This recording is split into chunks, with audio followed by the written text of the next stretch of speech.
సార్వత్రిక ఎన్నికల్లో గెలుపే లక్ష్యంగా అభ్యర్థులు పోటాపోటీగా ప్రచారాన్ని ప్రారంభించారు. ఈ నేపథ్యంలోనే బాపట్ల జిల్లా చీరాల కూటమి అభ్యర్థి టీడీపీ నేత కొండయ్య ప్రచారంలో దూసుకుపోతున్నారు.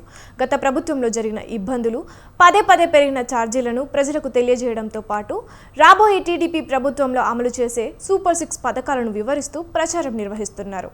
ఇక జగన్ అరాచక పాలనకు చరమగీతం పాడేందుకు ప్రజలు సిద్ధంగా ఉన్నారంటున్న కొండయ్యతో మా ప్రతినిధి Srinivas face to face.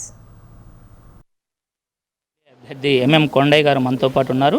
Chirala TDP, BJP, Janasena కూటమి అభ్యర్థిగా చీరాలలో రేపు రానున్న ఎన్నికల్లో పోటీ చేయనున్నారు. ఆయన అడిగి మరిన్ని విషయాలు తెలుసుకుందాం. సార్, ఈ ఎన్నికల్లో మీరు ఏ నినాదంతో చీరాల ప్రజల వద్దకు వెళ్తున్నారు?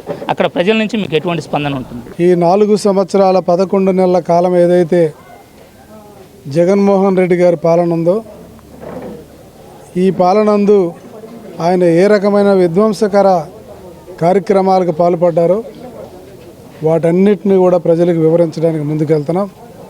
మా పార్టీలు నేను ఉమ్మడి అభ్యర్థిగా చీరాల్లో ఈ రోజున నన్ను నిలబెట్టారు.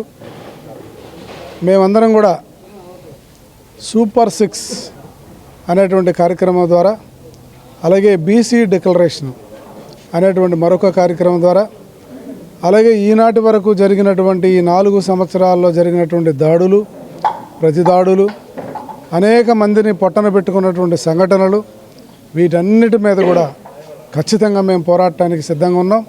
అదే పోరాటాన్ని మేము ప్రజల మధ్యకు తీసుకెళ్తామని చెప్పి తెలియజేస్తున్నాను. దులహాన్ పథకం లాంటి కొన్ని పథకాలు ఉంటే ఆ రోజులు అత్యుత్సాహంగా ఆయన మాట్లాడినటువంటి మాటలు మనందరికీ తెలిసిందే.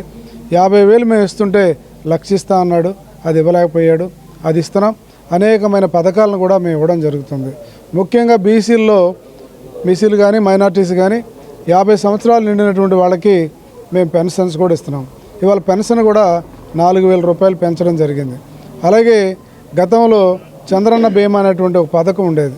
దాని ద్వారా అనేక మందికి అది లబ్ధి చేకూర్చింది. దాన్ని ఈ రోజున 10 లక్షలు తీసుకెళ్ళాం.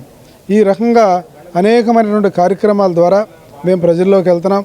పెద్ద ఎత్తున Telugu Desam party, Janasena party, BJP party యొక్క నాయకులందరినీ కలుపుకొని మేమందరం కూడా ఉమ్మడి కార్యక్రమానికి ఈరోజు దేవినూతల్లో మొట్టమొదటిసారిగా ప్రచారాన్ని ప్రారంభించడానికి ముందుకెళ్తున్నాం.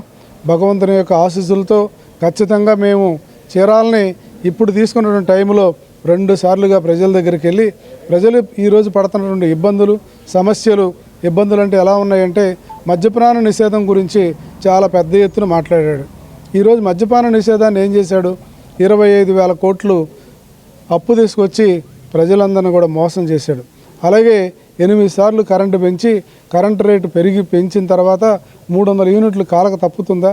ఆ 300 యూనిట్లు కాలినటువంటి వాళ్ళకి పెన్షన్ కూడా ఇవ్వడం మానేశాడు.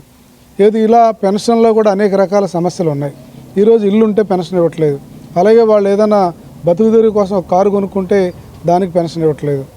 ఈ రకంగా అనేక రకాలుగా మేము 16 లక్షల మందికి పెన్షన్లు ఇస్తే ఈరోజు అతను 9 లక్షల మందికే ఇస్తున్నాడు. అంటే దాదాపుగా 7 లక్షల మంది పెన్షన్లు ఎగ్గొట్టాడు. ఆయన కేవలం అమ్మఒడి అనేటువంటి కార్యక్రమం ద్వారా 15,000 రూపాయలు ఇస్తున్నామనంటే ఈరోజు మేము ఎంతమంది పిల్లలు ఉంటే అంతమంది పిల్లలకు కూడా 15,000 కాడికి ఇస్తున్నాం. ఈ రకంగా అనేకమైనటువంటి కార్యక్రమాలు ఉన్నాయి. సూపర్ 6 ద్వారా ప్రజల్లోకి వెళ్తున్నాం. అలాగే బీసీ డిక్లరేషన్ కూడా ఇవ్వడం జరిగింది. అన్ని వర్గాలకి దాదాపుగా మనం ఎస్సీలు, ఎస్టీలు తీసుకున్నట్టుగానైతే 27 రకాల పథకాలను కూడా రద్దు చేశాడు. తిరిగి ఆ పథకాలన్నింటిని కూడా మేము తిరిగి పునరుద్ధరిస్తాం. ఇప్పటికే మీరు ఇన్ఛార్జిగా బాబు షూరిటీ భవిష్యత్ గ్యారంటీ కార్యక్రమంలో పాల్గొన్నారు. ఈరోజు పోటీదారుడు ఎమ్మెల్యే అభ్యర్థిగా కూడా కార్యక్రమాల్లో పాల్గొంటున్నారు. మీకు చీరాల ప్రజల నుంచి ఎటువంటి స్పందన లభిస్తుంది? ఈ రోజున బ్రహ్మరథం పడుతున్నారు చీరాల ప్రజలు.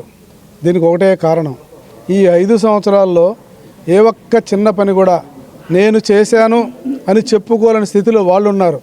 గతంలో 2014 నుంచి 19 వరకు కూడా 700 కోట్ల రూపాయలు మా ఎమ్మెల్యే ద్వారా ఖర్చు పెట్టిన ఏదైతే అభివృద్ధి ఉందో ఇవాళ అదే కనపడుతుంది.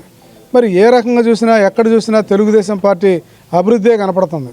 మరి ఇంక మమ్మల్ని వాళ్ళు ఏ రకంగా ఎదుర్కోగలరు? ఈ రోజున తెలుగుదేశం పార్టీని మాట్లాడడానికి ఏం మాట్లాడతారు? మీరు తెలుగుదేశం పార్టీ ద్వారా గెలిచిన వాళ్ళు ఈరోజు మళ్ళీ వేరే పార్టీలోకి వెళ్ళారు. మీరు ఏం చెప్పారు ప్రజలకి? నేను ప్రజల కోసం వెళ్తా అన్నాడు. మీరు ప్రజల కోసం ఏం చేశారో ఖచ్చితంగా ఈరోజు చీరాల ప్రజలకు మీరు చెప్పండి. మీరు ఏం చేయలేదో నేను ప్రజలకు చెప్తాను. ఇది ప్రస్తుతం చీరాల నియోజకవర్గంలో కానీ చూసుకున్నట్లయితే ఇప్పటి వరకు ప్రభుత్వ హయాంలో 2014 నుంచి 19 వరకు ఏదైతే అభివృద్ధి జరిగిందో ఆ అభివృద్ధే కానీ తర్వాత ఎటువంటి అభివృద్ధి కూడా ఈ రోజుకు నోచుకోలేదని కొండయ్య గారు చెప్తున్నారు. అదేవిధంగా ప్రభుత్వం ఈ టీడీపీ గవర్నమెంట్ ప్రతిష్టాత్మకంగా రేపు ప్రవేశపెట్టబోయేటువంటి ఈ సూపర్ 6 పథకాలను కూడా ప్రజల్లోనికి తీసుకువెళ్ళి ప్రజల నుంచి పూర్తి ఆదరణ కూడా పొందనున్నట్లు ఆయన చెప్తున్న పరిస్థితి. వీడియో జర్నలిస్ట్ వాసుతో శ్రీనివాస్, ఆంధ్ర న్యూస్.